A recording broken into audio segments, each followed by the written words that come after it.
Alright guys, so just doing a small little video on the amazing power of 2080 Ti's with NVLINK, or SLI as they were called. I am doing a little bit of a test on Gears of War 4, a relatively new Unreal Engine 4 game. I'm playing on a UQHD or UWHD, basically ultra wide 3440 by 1440 resolution. Obviously, if you've got two cards, 2080 Ti, that's not what you actually run it at. So that's the resolution I'm running it on. Basically, it's the base resolution of 3440 by 1400 multiplied by 181%, rather 181% of that, so almost double that. So that's the resolution. 6200 by 2600, if you do the quick math, that's around 160 million pixels. 160 million. 4K of course is around 82, so you're almost double that, so you're pretty much at 8K, right? And you would expect things to bog down. The other options are obviously all maxed out. Check this out. Everything seems to be I definitely switched this off. I hate this dynamic resolution nonsense. Async computers on, all that kind of stuff. All the other resolutions, or the other options rather, are absolutely maxed out. Let's run down them. I switched off temporal anti-aliasing because I just don't like the way it looks.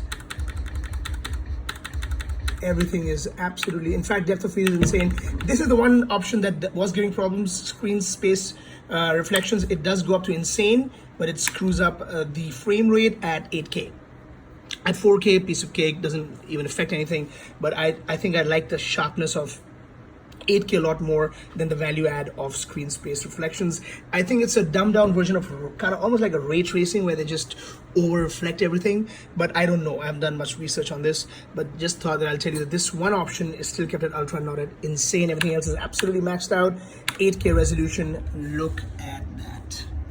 That's 73 frames per second. In fact, there's a heavy area. Most of the areas it runs at around 90 and above.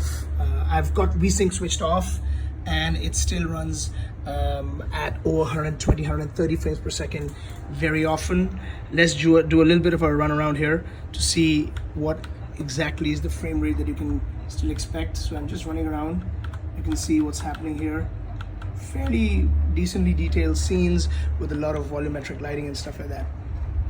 90, see it hit 90, 83, 86, it just hovers around that. It really is a beast of a machine.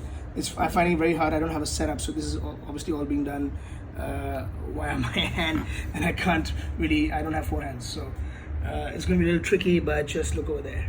92 at 8K 105, it really is just incredible. And these are not just basic scenes. This happens in outdoor areas, indoor areas, everywhere. It works at around an average of 80 plus for most of the time. Only time it comes down if you put the screen space reflections to insane. So there it is, a little bit of incredibleness that NVLink creates. I think the SLI performance is great. I think it is doubling, almost doubling. At least it's giving you an 80% increase over a single card, which is great considering you're spending so much money on it. But I'm very impressed with NVLink so far. I've never played a game at even 4K, let alone at 8K, and I'm playing relatively modern game, Gears of War 4 at 8K, and that's what it can achieve.